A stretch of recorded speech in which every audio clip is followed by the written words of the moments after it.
हरतालिका तीज व्रत कथा। भाद्रपद शुक्ल तृतीया को मनाए जाने वाले हरतालिका तीज व्रत की कथा इस प्रकार है। एक बार भगवान शिव ने पार्वती जी को उनके पूर्वजन्म का स्मरण कराने के उद्देश्य से इस व्रत के महात्म्य की कथा कही थी। श्री भोले शंकर बोले, हे गौरी, पर्वतराज हिमालय पर स्थित गंगा के तट पर तुमने अपनी बाल्यावस्था में 12 वर्षों तक अधोमुखी होकर घोर तप किया था। इतनी अवधि तुमने अन्न ना खाकर पेड़ों के सूखे पत्ते चबाकर व्यतीत किए। माघ की विकराल शीतलता में तुमने निरंतर जल में प्रवेश करके तप किया। बैसाख की जला देने वाली गर्मी में तुमने पंचाग्नि से शरीर को तपाया। श्रावण की मूसलाधार वर्षा में खुले आसमान के नीचे बिना अन्न जल ग्रहण किए समय व्यतीत किया। तुम्हारे पिता तुम्हारी कष्ट साध्य तपस्या को देखकर बड़े दुखी होते थे। उन्हें बड़ा क्लेश होता था। तब एक दिन तुम्हारी तपस्या तथा पिता के क्लेश को देखकर नारद जी तुम्हारे घर पधारे। तुम्हारे पिता ने हृदय से अतिथि सत्कार करके उनके आने का कारण पूछा। नारद जी ने कहा, गिरिराज, मैं भगवान विष्णु के भेजने पर यहाँ उपस्थित हुआ हूँ। आपकी कन्या ने बड़ा कठोर तप किया है। इससे प्रसन्न होकर वे आपकी सुपुत्री से विवाह करना चाहते हैं। इस संदर्भ में आपकी राय जानना चाहता हूँ।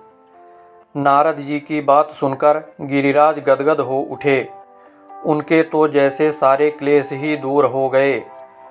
प्रसन्न चित्त होकर वे बोले, श्रीमान, यदि स्वयं विष्णु मेरी कन्या का वरण करना चाहते हैं तो भला मुझे क्या आपत्ति हो सकती है। वे तो साक्षात ब्रह्म हैं। हे महर्षि, यह तो हर पिता की इच्छा होती है कि उसकी पुत्री सुख संपदा से युक्त पति के घर की लक्ष्मी बने। पिता की सार्थकता इसी में है कि पति के घर जाकर उसकी पुत्री पिता के घर से अधिक सुखी रहे। तुम्हारे पिता की स्वीकृति पाकर नारद जी विष्णु के पास गए और उनसे तुम्हारे ब्याह के निश्चित होने का समाचार सुनाया। मगर इस विवाह संबंध की बात जब तुम्हारे कान में पड़ी तो तुम्हारे दुख का ठिकाना ना रहा। तुम्हारी एक सखी ने तुम्हारी इस मानसिक दशा को समझ लिया और उसने तुमसे उस विक्षिप्तता का कारण जानना चाहा। तब तुमने बताया, मैंने सच्चे हृदय से भगवान शिव शंकर का वरण किया है, किंतु मेरे पिता ने मेरा विवाह विष्णु जी से निश्चित कर दिया। मैं विचित्र धर्म संकट में हूँ। अब क्या करूँ? प्राण छोड़ देने के अतिरिक्त अब कोई भी उपाय शेष नहीं बचा है। तुम्हारी सखी बड़ी ही समझदार और सूझबूझ वाली थी। उसने कहा, सखी, प्राण त्यागने का इसमें कारण ही क्या है।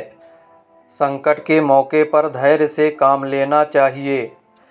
नारी के जीवन की सार्थकता इसी में है कि पति रूप में हृदय से जिसे एक बार स्वीकार कर लिया, जीवन पर्यंत उसी से निर्वाह करें। सच्ची आस्था और एक निष्ठा के समक्ष तो ईश्वर को भी समर्पण करना पड़ता है। मैं तुम्हें घनघोर जंगल में ले चलती हूँ, जो साधना स्थली भी हो और जहाँ तुम्हारे पिता तुम्हें खोज भी ना पाएं। वहाँ तुम साधना में लीन हो जाना।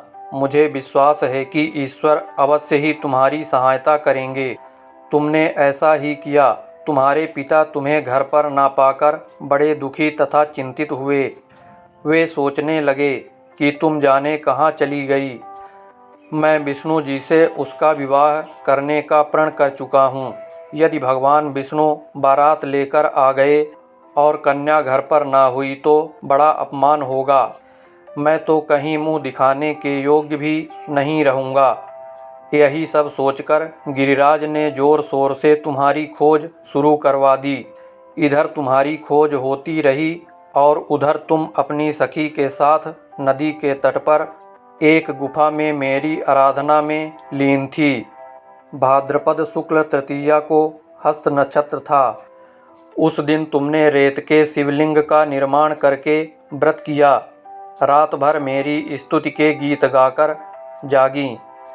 तुम्हारी इस कष्ट साध्य तपस्या के प्रभाव से मेरा आसन डोलने लगा। मेरी समाधि टूट गई। मैं तुरंत तुम्हारे समक्ष जा पहुंचा और तुम्हारी तपस्या से प्रसन्न होकर तुमसे वर मांगने के लिए कहा। तब अपनी तपस्या के फलस्वरूप मुझे अपने समक्ष पाकर तुमने कहा, मैं हृदय से आपको पति के रूप में वरण कर चुकी हूँ। यदि आप सचमुच मेरी तपस्या से प्रसन्न होकर आप यहाँ पधारे हैं तो मुझे अपनी अर्धांगिनी के रूप में स्वीकार कर लीजिए। तब मैं तथास्तु कहकर कैलाश पर्वत पर लौट आया। प्रातः होते ही तुमने पूजा की समस्त सामग्री को नदी में प्रवाहित करके अपनी सहेली सहित व्रत का पारण किया। उसी समय अपने मित्र बंधु व दरबारियों सहित गिरिराज तुम्हें खोजते खोजते वहां आ पहुँचे और तुम्हारी इस कष्ट साध्य तपस्या का कारण तथा उद्देश्य पूछा। उस समय तुम्हारी दशा को देखकर गिरिराज अत्यधिक दुखी हुए और पीड़ा के कारण उनकी आंखों में आंसू उमड़ आए थे। तुमने उनके आंसू पोंछते हुए विनम्र स्वर में कहा, पिताजी, मैंने अपने जीवन का अधिकांश समय कठोर तपस्या में बिताया है। मेरी इस तपस्या का उद्देश्य केवल यही था कि मैं महादेव को पति के रूप में पाना चाहती थी। आज मैं अपनी तपस्या की कसौटी पर खड़ी उतर चुकी हूँ। आप क्योंकि विष्णु जी से मेरा विवाह करने का निर्णय ले चुके थे, इसलिए मैं अपने आराध्य की खोज में घर छोड़कर चली आई। अब मैं आपके साथ इसी शर्त पर घर जाऊंगी कि आप मेरा विवाह विष्णु जी से ना करके महादेव जी से करेंगे। गिरिराज मान गए और तुम्हें घर ले गए। कुछ समय के पश्चात शास्त्रोक्त विधि विधान पूर्वक उन्होंने हम दोनों को विवाह सूत्र में बांध दिया। हे पार्वती, भाद्रपद की शुक्ल तृतीया को तुमने मेरी आराधना करके जो व्रत किया था, उसी के फलस्वरूप मेरा तुमसे विवाह हो सका। इसका महत्व यह है कि मैं इस व्रत को करने वाली कुमारियों को मनोवांछित फल देता हूँ। इसलिए सौभाग्य की इच्छा करने वाली प्रत्येक युवती को यह व्रत पूरी एक निष्ठा तथा आस्था से करना चाहिए। इसी प्रकार की धार्मिक कथाएं सुनने के लिए हमारे चैनल को सब्सक्राइब करें और वीडियो को लाइक करके अपने दोस्तों रिश्तेदारों को शेयर करें। साथ ही कमेंट में ओम नमः शिवाय जरूर लिखें।